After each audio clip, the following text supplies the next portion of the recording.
One point, I mentioned to her that that what used to be radical feminist thought is now mainstream, and I'm not even talking mainstream feminist. I'm talking mainstream culture. You know, like if, for instance, you walked up to anyone on the street and said women were historically oppressed, their answer would be, "Well, yeah, of course."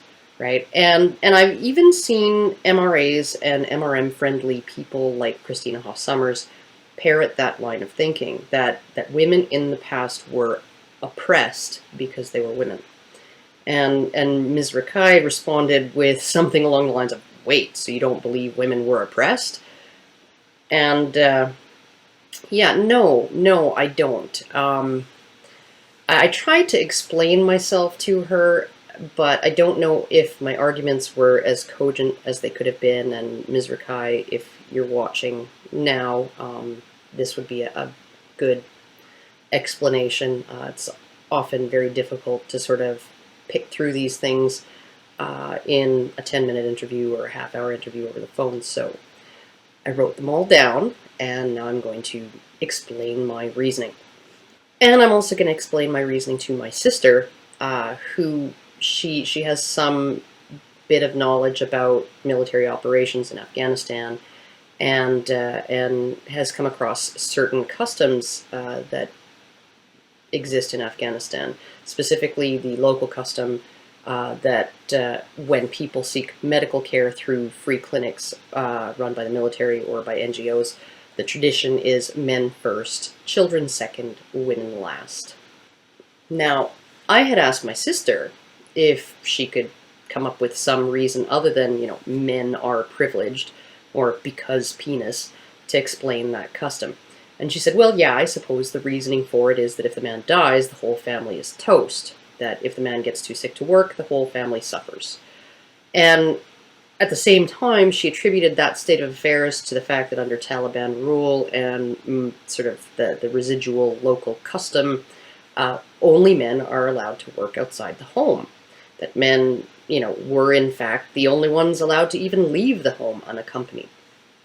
Now, one thing I did mention to the journalist, Ms. Rakai, was that the Taliban had been very, very clever in how they forced both genders into extremely restricted and regimented sets of roles and duties. They restrict the freedoms of those who value safety over freedom, women, and thereby impose the role of provider and protector onto men, falsely naming it freedom. And so, you know, if you have two people and one of them is ordered to stay home and you tell the other that he's free to go outside, well, what do you have? You know, you got two people stuck in their roles, not just one. The second person's no more free to decide what he wants to do than the first one. There's only two of them. One's confined to the home, not allowed to work. Someone's got to go out and perform the tasks that require interaction with the world. Neither of these people are free. And one of them is at significantly greater day-to-day risk in a place like Afghanistan. Hint, it's not the one who stays indoors. Now, Ms. Rakai did mention, she did make the statement or ask the sort of the rhetorical question, well, wouldn't you rather be free even if that meant that you were in extreme danger, you know, that you might get shot?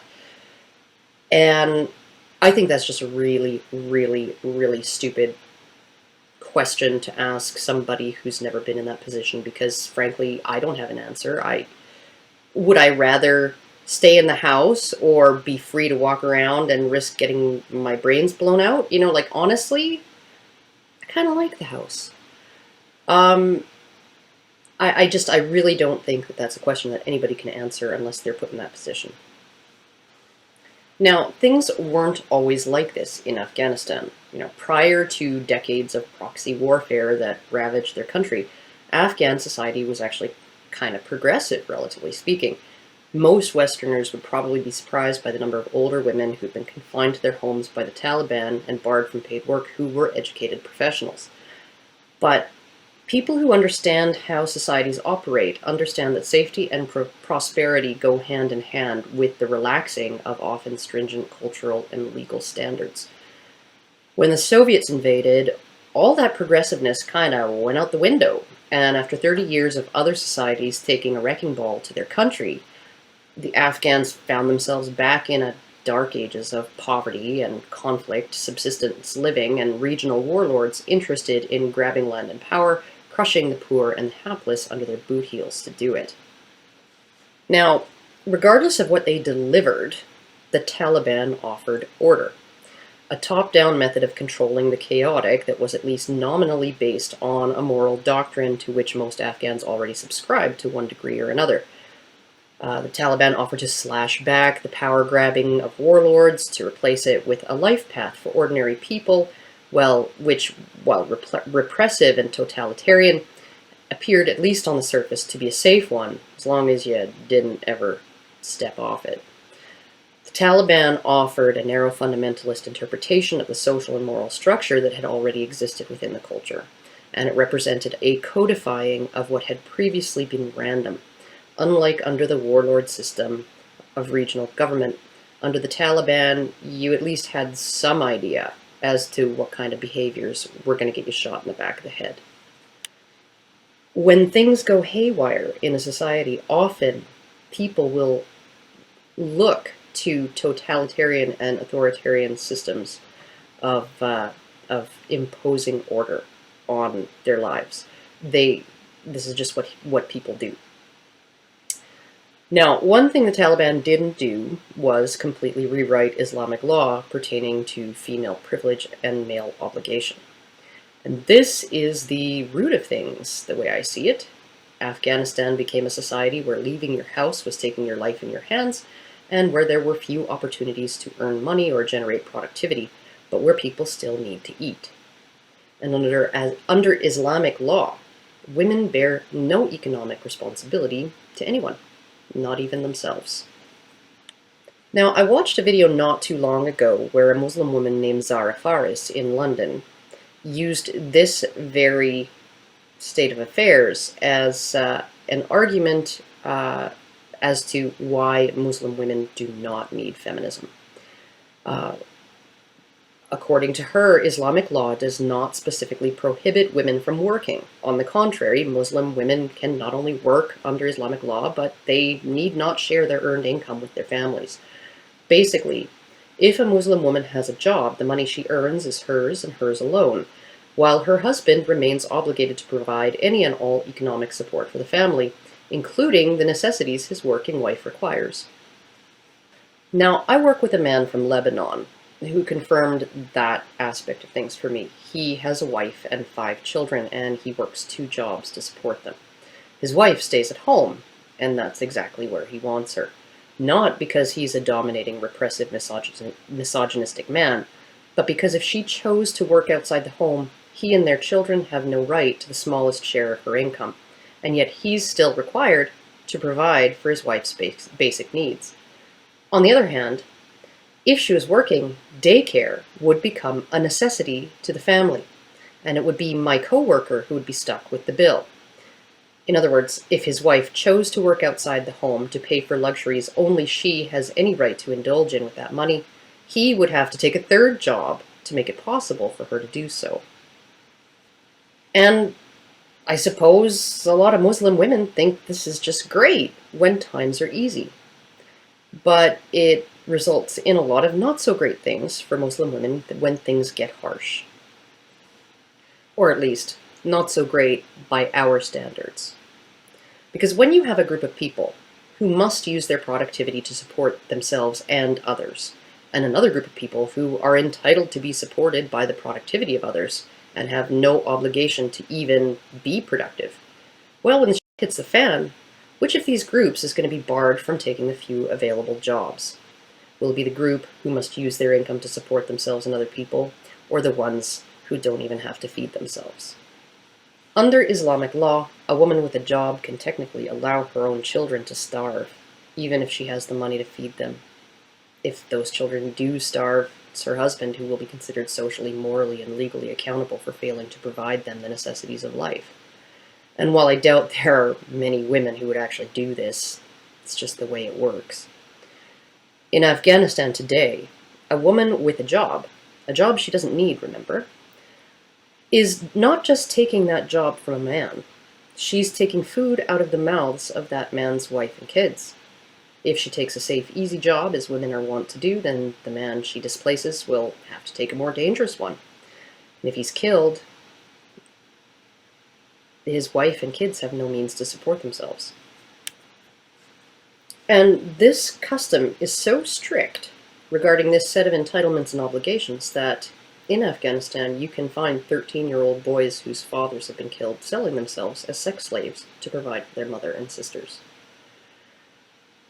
Likewise, if that woman's daughter takes one of the few available spots in school, someone else's son will be denied an education and the future job he will be obligated to take to support both himself and the people who are entitled to his support will be less well-paying, and the quality of life of a bunch of people are going to suffer. Now, a similar situation regarding this kind of set of entitlements and obligations existed in the Western world after feminism had had its way with the second half of the 19th century. Prior to that time, a woman's income and property was subsumed by her husband when she married. But depending on where you are, that all changed sometime between the mid-1800s and the turn of the century, at which point women's income and property rights in the West actually kind of became a carbon copy of what exists under Islam. A story in the Milwaukee Journal from 1912 that I'm going to link in the low bar illustrates this quite well in its examination of the tactics of British suffragettes who used a loophole in the law to turn their husbands into prison cell activists by manipulating the exact same legal and cultural standards that are at play in Afghanistan. To elaborate, a married woman's income and property had been emancipated by feminist activism from the institution of family for some time. Not just from her husband's influence, mind you, but from anyone's benefit but her own. However, her husband's patriarchal obligations to finance her necessities remained intact, and one of those necessities was actually the burden of taxation on her income. If she earned income, her husband and children had no right to touch it, but her husband, not her, was the person obligated to pay taxes on that income. If he had no means to pay it, after paying for all of the material necessities of the entire family, including his wife, it was he who would go to prison for tax evasion. Now, what I find amusing in all of this, since in the West these circumstances only emerged due to feminist activism, is that Islamic law had enshrined these particular ideals of women's liberation long before the Declaration of Sentiments was signed at Seneca Falls, or even before Mary Wollstonecraft's Vindication of the Rights of Women in the late 1700s. This is why the idea of male privilege is so bogus. Privileges are entitlements. What men have had through history was not entitlement, because it was a necessary element of performing their obligations, a tool handed to them because it was needed by men in order to fulfill their legally, economically, and socially enforced obligations to women and children, not because penis. See, there are these things called duties and things called rights. And to have a duty, it necessarily entails having a right. The rights granted people generally facilitate their ability to perform their duties. And if one has no such duties, the rights required to fulfill them are not only unnecessary, they might actually, in some situations, be detrimental to the ability of others to fulfill their duties to you. If you have a duty to be economically productive and utilize that productivity to provide for yourself and others, you must have a right to engage in activities that result in economic productivity. If you have a duty to make sure you and others have the material necessities of life, such as clothing, food, and shelter, you must have the right to determine that any money you have is spent on clothing, food, and shelter. If you have a duty to protect yourself and others, you must have the right to make decisions for yourself and those you protect, and a right to place yourself in danger. If you don't have those duties, you don't need the rights attached to them. In fact, you having those rights may actually interfere with the ability of others to provide you the entitlements you enjoy. And this is really going to play out when everyone's living on the bottom tier of Maslow's hierarchy of needs. You're probably not going to be given those rights unless you have the duties. because you having the rights would interfere with the ability of those who have the duties to perform their duties for you or for someone else who is entitled to their obligation.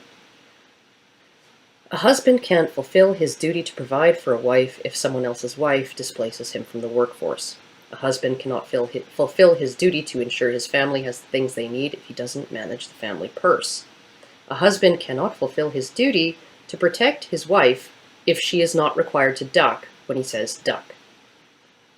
Historically, all of these things, provisioning, protection, and support, were female entitlements. And I hate to borrow a phrase from feminism, but what happened in Afghanistan during, under the Taliban around barring women from work and girls from education is essentially female privilege backfiring on women and girls. When jobs are scarce, you don't give them to people who have an entitlement to benefit from the obligation of others to work. When education is scarce, you don't give that to people who have an entitlement to benefit from the obligation of others that is facilitated by education. You give those things to the people who have a duty to share the benefits of them with others, not the people who are legally allowed to hog all those benefits for themselves. Afghanistan is not a society that oppresses women. Is it oppressive? Oh yeah. But it's a society where everyone is stuck in the grip of cruel circumstances and Islamic laws that burden men with duties that require rights and bestow entitlements on women that don't require rights, and they're all coping the best way they can. And the only way you're going to improve the situation for women and girls in Afghanistan, get them access to jobs outside the home or to educations and not have a huge backlash, is to remove the entitlement women have to the material support and protection of men, and thereby remove men's obligation to provide those things. Until you do that, you're just spinning your wheels. You're actually harming the only people who have any obligation to anyone but themselves, while handing unfettered potential to earn money and get power to people who don't even have the duty to feed their own children. Another example of this idea of female privilege backfiring, and no, I don't actually consider it privilege in Afghanistan because it is reciprocated by female obligations to men. In China, not so much anymore. But the growing sex gap in births in China is a result of this kind of thing. Female fetuses are selected for abortion, female babies are often abandoned, drowned, or smothered, and feminists would have you believe that this is because men in China are privileged and arbitrarily overvalued, and women are hated and arbitrarily undervalued. But you can read any Chinese newspaper and come across articles about this elderly couple or that elderly couple suing their sons for not taking proper care of them in their old age. You never see any of them suing their daughters because their daughters have no obligation, legal or social, to take care of their parents. A girl's parents actually, arguably, have an obligation to take care of her if she doesn't get married and can't or refuses to support herself. For all of Mao's rhetoric about women holding up half the sky, he didn't seem to do anything to ensure that women did so when the sky was full of elderly people who needed economic support, did he? He liberated women by encouraging they exploit their economic productivity without holding them responsible even for themselves, and oddly enough kept men chained to their traditional non-egalitarian obligations. In China, today, you essentially have no social safety net to speak of, nothing much in the way of social security or pensions, no one but your son, really, to take care of you and make sure you don't starve when you're too old to work. And you have a policy that allows you to only have one child.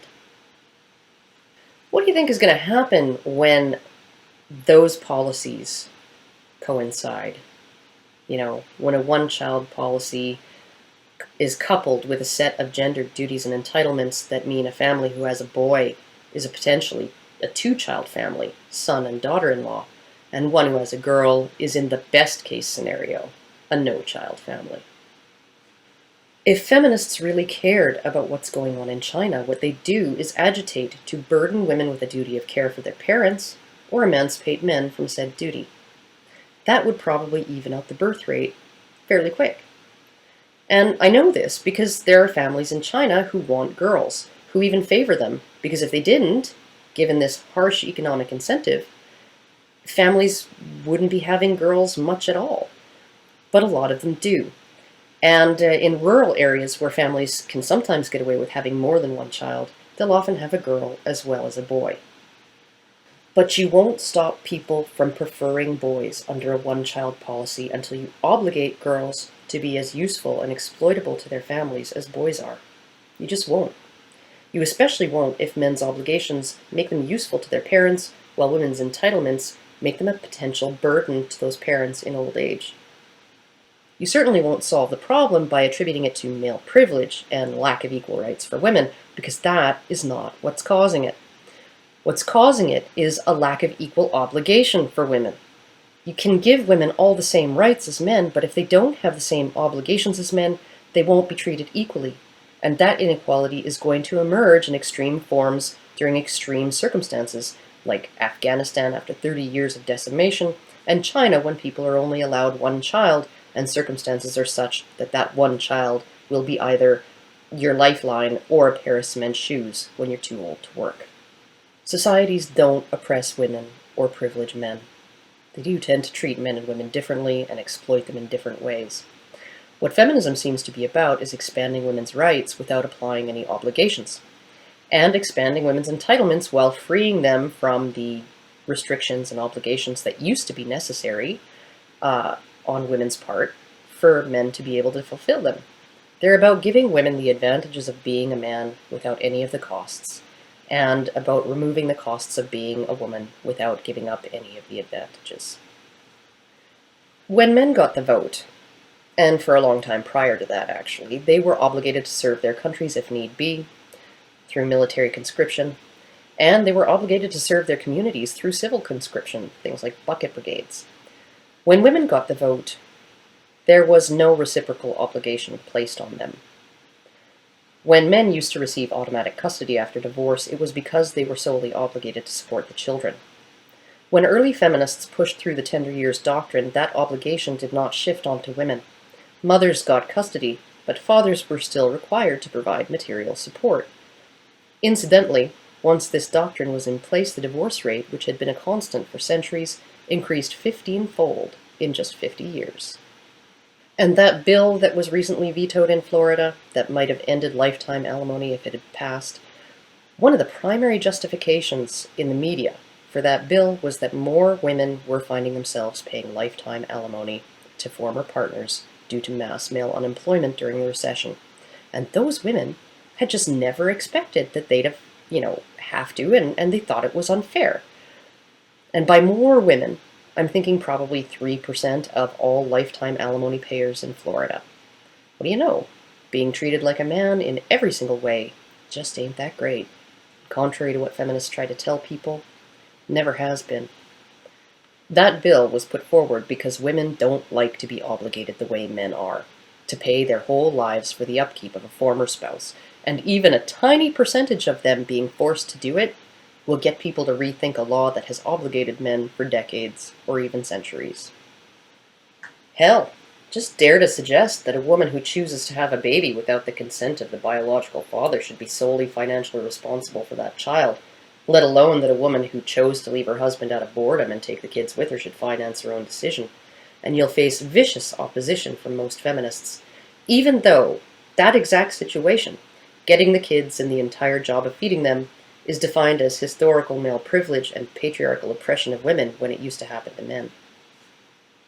Frankly, if women today were forced to bear a fraction of the burdens that were historically imposed on men, for which their greater rights were little more than the tools required to do the job, I think 99% of women would consider it a raw deal, and 99% of feminists would call it oppression of women. The fact that they'd see it that way just shows how privileged in many ways women have always been, and how shallow feminists' view of the world, past and present, actually is. So, feminists, I got an idea. How about you perform a little experiment? First, go to China and try to sell the idea of obligating daughters economically to their parents the way sons are. See if any of, those young women will jump at the opportunity to take care of shit like a man is expected to do. Next, go to Afghanistan and tell women they're allowed to do anything their husbands do. Work, get an education, even have custody of the children. Hell, tell them they can have all the best jobs. All they have to do is give up any and all entitlements to provision and protection, and any and all obligation on the part of the men in their lives, fathers, husbands, brothers, and sons, to help or support them. And let them know they'll have to single-handedly provide for the material needs of any children they have. You're on your own, honey. Girl power. Good luck. How many Afghan women does anyone think would take him up on it? When even in a middle-class London neighborhood, where she enjoys a set of rights similar to men's and would actually be capable of real economic independence, a Muslim woman can argue against feminism on the basis that Muslim women might have to give up codified female entitlements provided through male obligation. Well, Zara Ferris, I hate to tell you this, but you really don't have to worry about any of that. You should stop arguing against feminism, because feminists aren't going to take away your privileges or remove your husband's obligations to you. They're only interested in taking away his privileges and removing your obligations to him. So, I don't see what problem you could have with that. Well, unless you have something called principles and a sense of fairness and some other things that, most human beings should have, but that feminists don't.